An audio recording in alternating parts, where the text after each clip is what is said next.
Tapi karena anak-anak saja.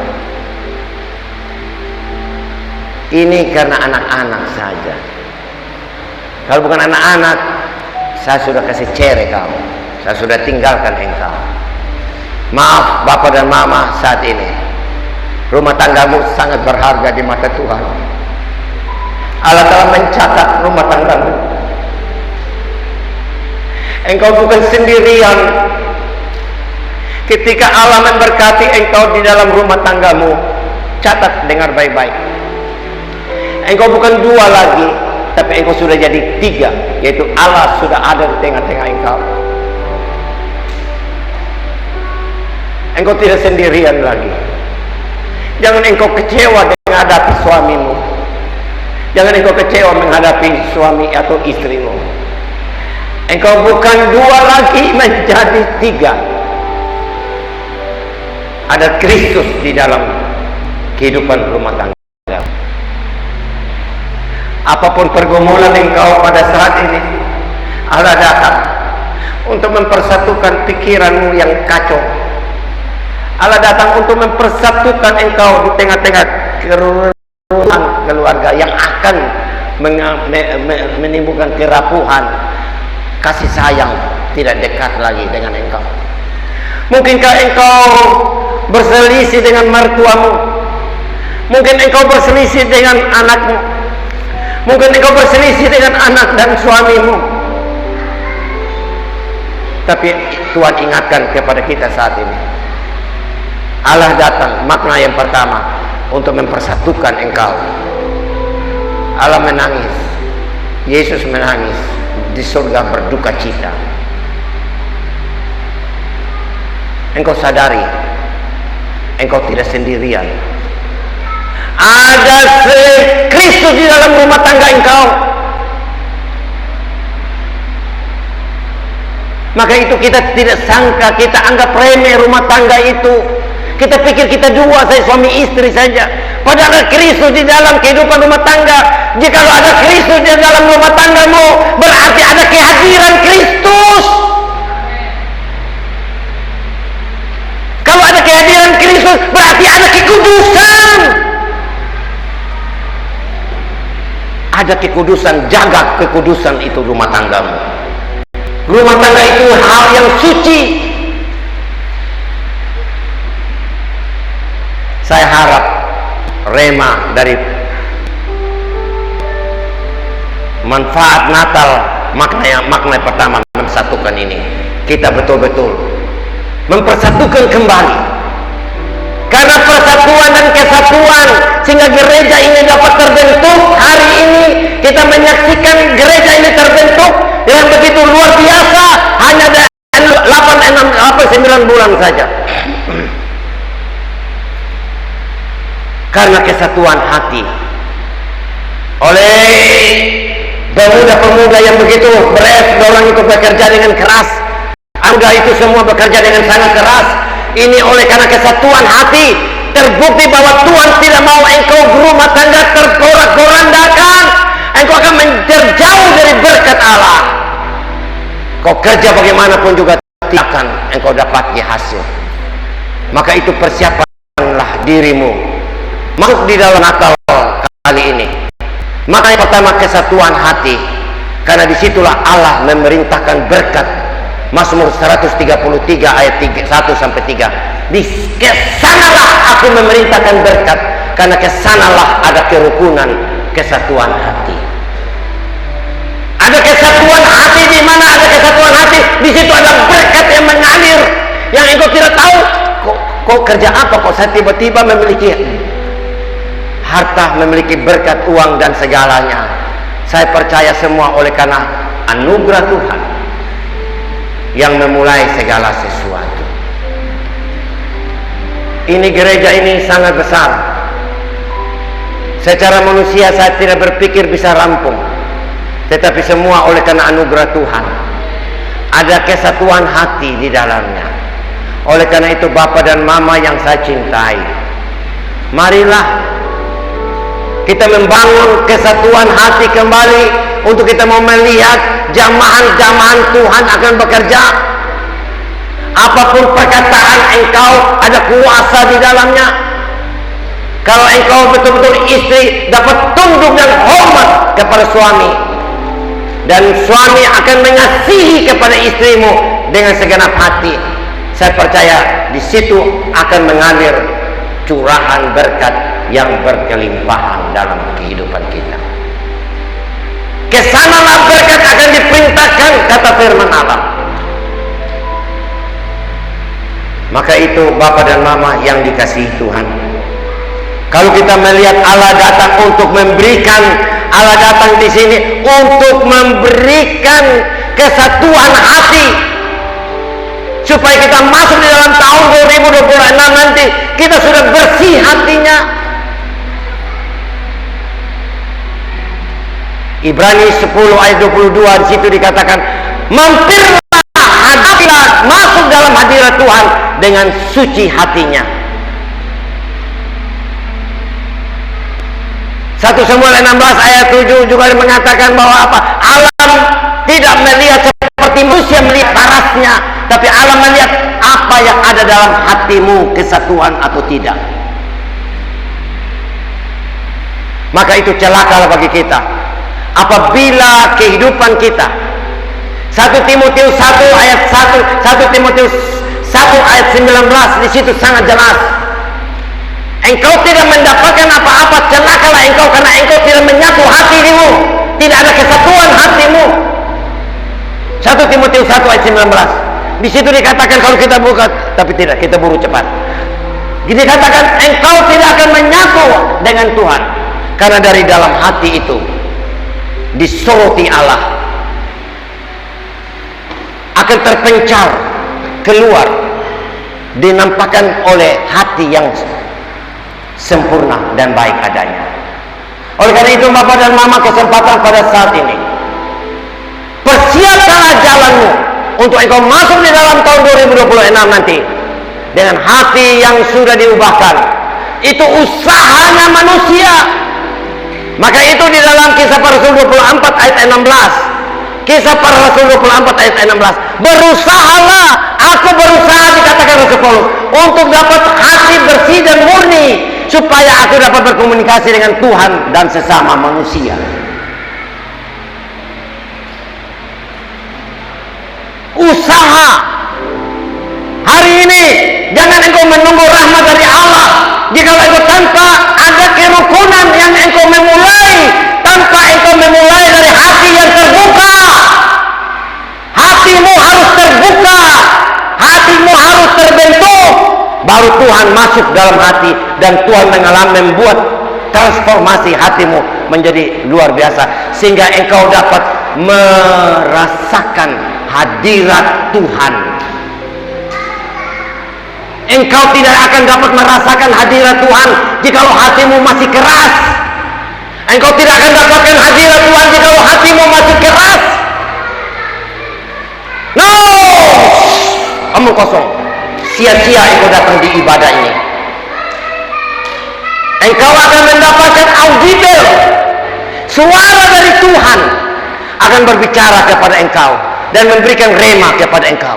Saya mempersiapkan firman ini bukan di atas meja, tapi ketika saya berjalan-jalan di motor, di mobil, saya langsung telepon, mama, saya takut saya lupa. Catat dulu, Ma, ini ada rema lagi Tuhan kasih, ada rema lagi Tuhan kasih. Saya tidak perlu kutip-kutip orang punya khotbah, karena saya tahu bahwa di sini adalah membutuhkan suara dari Tuhan untuk sampaikan kepada umat-umat Tuhan. Karena umat-umat Tuhan Allah sangat mengenal dengan baik. Saya bisa menangis, saya melihat ketika saya sudah diubahkan hati saya. Saya bisa menangis ketika diubahkan hati saya. Hati saya mengalami transformasi. Hati saya sudah diubahkan. Maka semua segala sesuatu saya lihat dari sisi positif. Saya tidak pernah melihat dari sisi negatif lagi. Betapa indahnya kehidupan kita kalau kita melihat segala sesuatu dari hal-hal yang positif dalam hidup kita. Saya tidak perlu mau sombong lagi. Berapa kali saya khotbahkan, saya tolak sama Ibu Gembala. Ibu Gembala ambil kali ini. Karena Ibu Gembala mungkin yang lalu yang membuat saya tidak mau tampil-tampil lagi, karena Tuhan sudah rubah hidup saya, bukan untuk gagah-gagahan lagi. Sudah lewat itu semuanya. 3 bulan kok sekarang saya naik lagi. Saya tidak pernah apa-apa, karena saya tahu bukan gagah dan kuat saya, tapi semua oleh karena anugerah Tuhan. Ada amin. Kalau hatimu sudah dilupakan Tuhan, kau tidak dapat makanan juga di Natal bersama, kau pulang cari makan di luar saja. Amin. Siapa di antara yang pulang dengan tenang dan pulang beli makanan di luar sana? Tidak dapat makanan, tidak cukup makanan, pulang dengan berdamai. Ada amin. Itu hati sudah diubahkan oleh Tuhan. Jangan mencari salah kambing hitam. Kalau mau cari kambing hitam, beli kambing hitam, ikat di bawah pohon di belakang rumah, pukul tiap hari itu kambing, supaya itu kambing itu mati baru engkau puas. Ada amin. Jangan mengkambing hitamkan apapun. Kita harus menyadari bahwa setiap pribadi kita lahir tidak sempurna. Begitu juga kita yang menilai itu tidak sempurna. Saya percaya hal ini penting sekali bagi kehidupan kita. Rumah tangga adalah banyak sekali persoalan polemik. Saya kapan hari baru-baru waktu Acimoy punya om kandung, mama punya adik bungsu, umur tua, punya anak besar-besar, datang di Kupang. Terus dia bercerita, dia bilang begini, saya punya anak itu namanya Meing. Meing ini kalau setiap kali ngomong sama papa, kenapa kamu disorong tinggalnya? Bapak ini kenapa kalau baru nonton TV baru 5 menit itu pasti beribu dengan mama. Oh, kenapa ya? Papa tidak bisa baik-baik kok. Terus dia bapak bilang apa? Meing, kau tahu? Bapak ini lihat kopi mama baru 2-3 menit, darah naik ubun-ubun, sudah gemuk, sudah model begini. Ini supaya bapak dan mama tahu, itu sudah umur sudah belajar rumah tangga sekian lama tahun, sudah lama berumah tangga, belajar tidak pernah lulus. Karena apa? Hatinya tidak dibentuk, tidak memberi hati untuk Tuhan melayat. Kalau hati diberikan kepada Tuhan sepenuhnya untuk diubahkan, dia akan mendapatkan kekuatan yang baru. Maka itu di dalam kehidupan umat Tuhan, di dalam kehidupan anak-anak Tuhan hari-hari ini harus tetap kuat di dalam Tuhan. Ada amin. Ini hal yang tidak bisa main-main. Kita harus tetap kuat di dalam Tuhan. Pasti ada banyak yang bilang, Pak Thomas bilang kita kuat di dalam Tuhan. Bagaimana? Saya ini tiap minggu gereja ini saya ini tiap minggu ini beribadah saya ini tiap minggu aktivis dalam gereja Kenapa Tuhan Yesus kamu bilang bahwa saya harus kuat? Bukan maksudnya begitu. Kuat dalam arti di dalam kekuatan kuasanya. Coba kita baca di dalam mana? Efesus 6 kok ayat 10 barangkali. Efesus 6 ayat 10 coba ditampilkan. Ini sebagai penutup ya, supaya jangan lama-lama. Nanti yang makna kedua, makna kita lemparkan ke berikut lagi.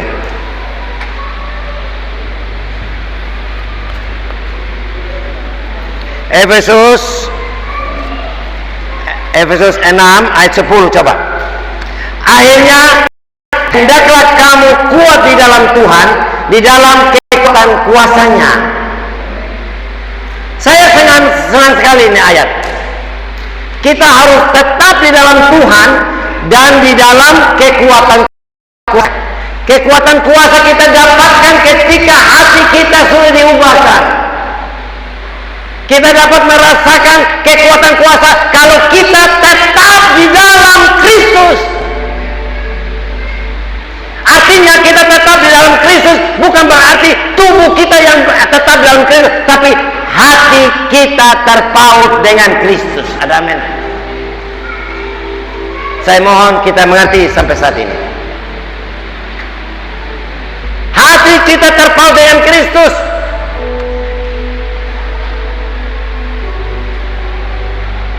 Oleh kuat kuasa Allah di sana, oleh kuat kuasa Allah, kehidupan manusia dipanggil, dipilih, dan dipisahkan. 2 Petrus seberapa? 2 Petrus 1 ayat 4 itu. 2 Petrus 1 ayat 4. Coba kita buka kalau bisa. 2 Petrus 1 ayat 4. Dipanggil dan dipilih oleh karena kuat dan kuasa daripada Allah. Dengan jalan itu ia telah menganugerahkan kepada kita janji-janji yang berharga dan yang sangat besar, seolehnya kamu boleh mengambil bagian dalam perayaan dan luput dari hawa nafsu dunia yang membinasakan dunia. Kita akan kuat, kita menghadapi hidup ini setiap hari. Kita tetap terjaga rohani kita. Ada amin. Kita tetap terjaga rohani kita. Sampai kapanpun kita tetap terjaga eksis rohani kita, stamina rohani kita, kesehatan rohani kita tetap terpelihara. Karena apa? Kita tidak ada dalam pembinasaan dunia. Kita kuat. Karena apa? Kita tetap dalam Kristus.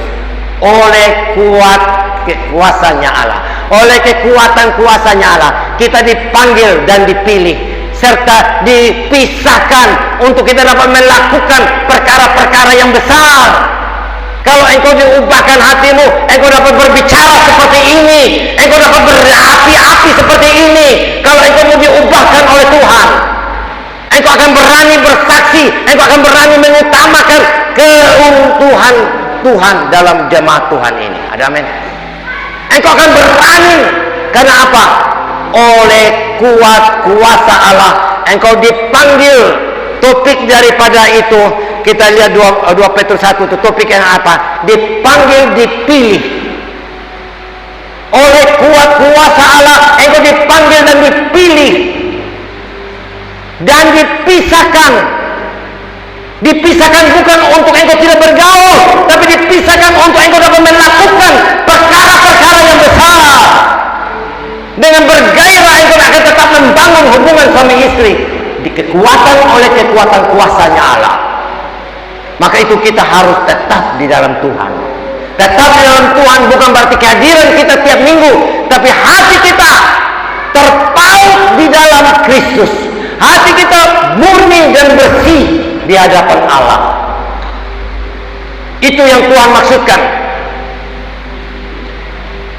Kehadiran kita percaya di dalam komunikasi, dalam kehidupan bait Allah. Di dalam bait Allah itu adalah rumah Allah. Bait Allah adalah tubuh Kristus. Kita ini tubuh Kristus. Ada bait Allah dalam kehidupan masing-masing kita, ada bait Allah.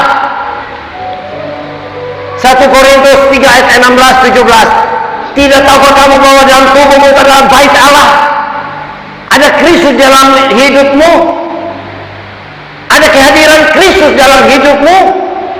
Saat ini Kristus ada hidup di dalam hidupmu. Maka itu kalau ada Kristus, ada kehadiran, ada kekudusan di situ. Jangan engkau main-main dengan tubuhmu. Ada Kristus di dalam hidupmu. Yang tadinya ada perpecahan, ada dendam, ada dengki, ada iri hati, dilepaskan karena ada kekudusan di dalam hidupmu. Ada kekudusan di dalam kehidupan itu. Jangan engkau main-main. Lepaskan kasutmu. Kalau engkau menghampiri kehadiran Allah di situ, ada kekudusan di situ. Seperti Musa ketemu dengan Allah, Allah menyatakan, jangan engkau pergi ke situ. Kalau engkau pergi ke situ, lepaskan kasutmu, lepaskan dosa-dosamu, lepaskan tabiat-tabiatmu yang lama. Karena di situ ada hadirat Tuhan, di mana Tuhan menunjukkan magic show. Magic show itu apa? Penampilan api yang keluar dari belukar. Allah nampakkan api yang keluar dari belukar, tapi belukar tidak terbakar.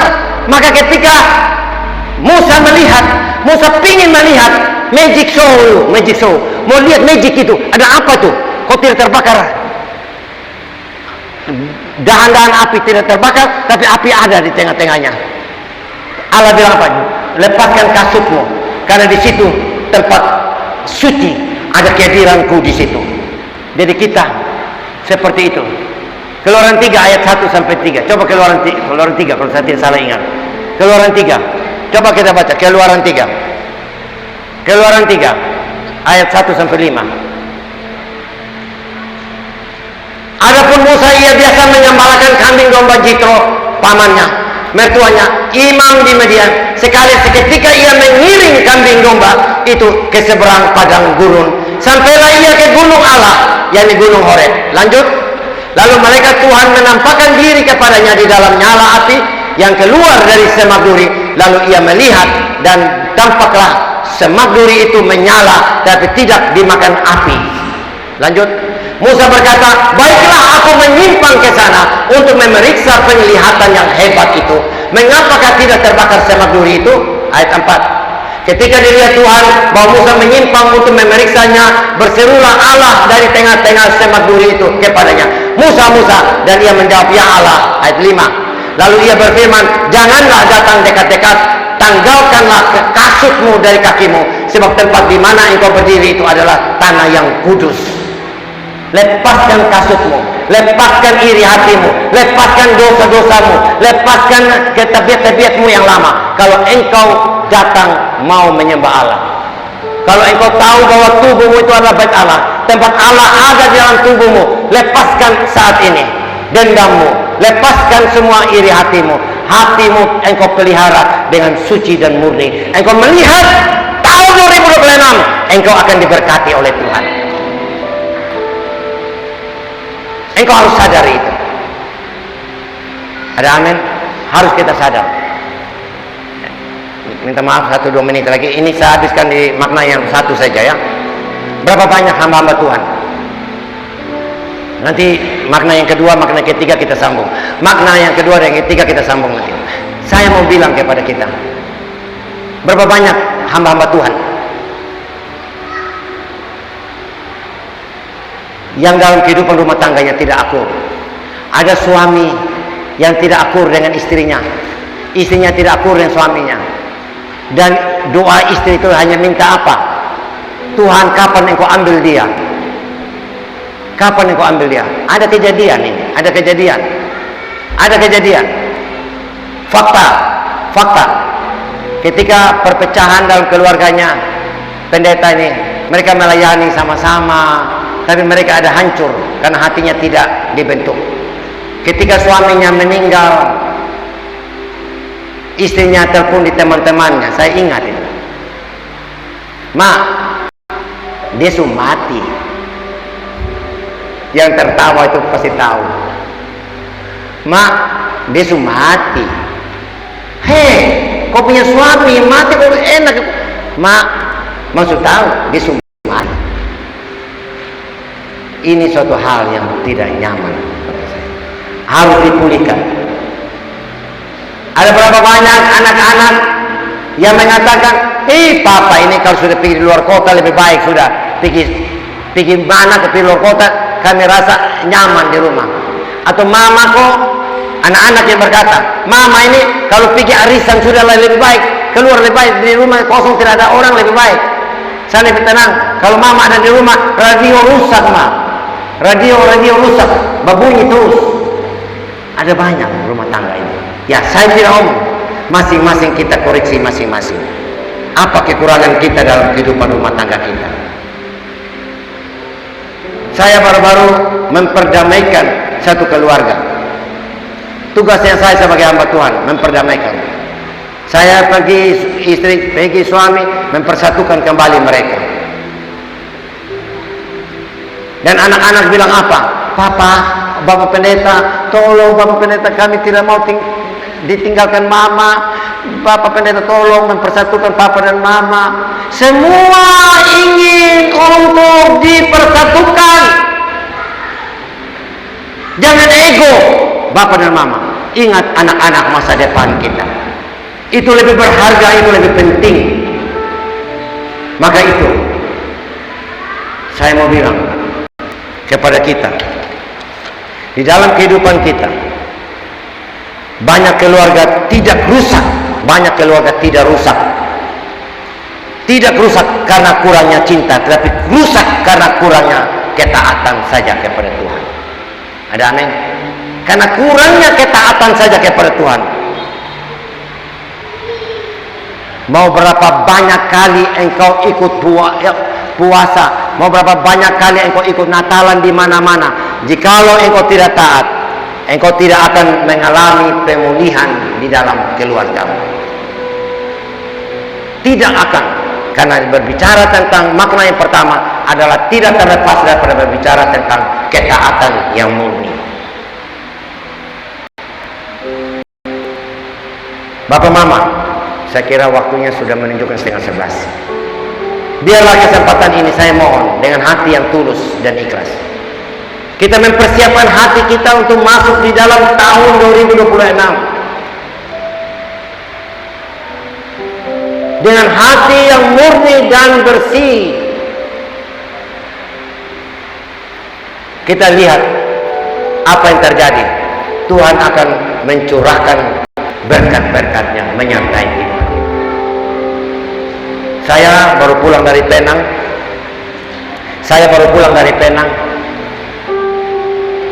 Berkontrol kesehatan saya. Ketika saya divonis, oleh kenyataan saya masih penolakan, dimasuk dalam tahap-tahap selanjutnya. Oleh karena waktu berjalan, saya masuk ke tahap yang kedua, yaitu apa? Tawar menawar dengan Tuhan. Tuhan, saya penyerahan kok. Saya tahu saya punya sakit pinggang, saya belum penyerahan secara total. Saya tahu istri saya sakit, saya tahu, bukan saya tidak tahu. Itu tahap tawar menawar. Saya punya uang kok, saya bisa ke Penang, nanti ke Penang sajalah. Pergi Penang, orang semua di mana-mana pergi Penang. Penuh telinga saya dengan Penang. Apa sih itu Penang betul-betul? Saya doa belum sungguh-sungguh sama Tuhan. Ketika saya sudah buktikan sendiri pergi Penang, ternyata Bapak Mama, kalau ada uang terus saya ke Penang, Bapak Mama. Menguras kau punya uang. Dokter satu serahkan ke dokter satu, dokter satu serahkan ke dokter. Bisnis melulu semuanya. Ke Indonesia saja. Apa yang tidak ada medical check up di Indonesia? Bagus. Untuk apa ke Penang? $1 $4.000 di sini tidak ada apa-apanya, mahal. Menurut saya itu berserah kepada Tuhan. Ya, masuk ke tahap kedua itu menawar dengan Tuhan. Tidak bisa, Tuhan cemburu. Tapi masuk ke tahap ketiga ini, menerima. Kalau sudah menerima, kau melayani, dilayani, pasti engkau terima. Kalau masuk tahap pertama saja, susah sekali. Masuk tahap pertama, engkau menginjil juga tidak bisa sembuh. Apalagi kalau ada kematian salah satu anggota yang dipanggil pulang Tuhan. Aduh nak, susah menangis, Tuhan begini, sudah begini. Tak usah, jangan menginjil dulu. Biarkan waktu berjalan. Dia akan dibentuk. Dia akan sampai pada tahap ketiga, waktu yang berjalan menerima. Ketika saya menerima, saya katakan, Tuhan, apa kata dokter? Saya tolak semua.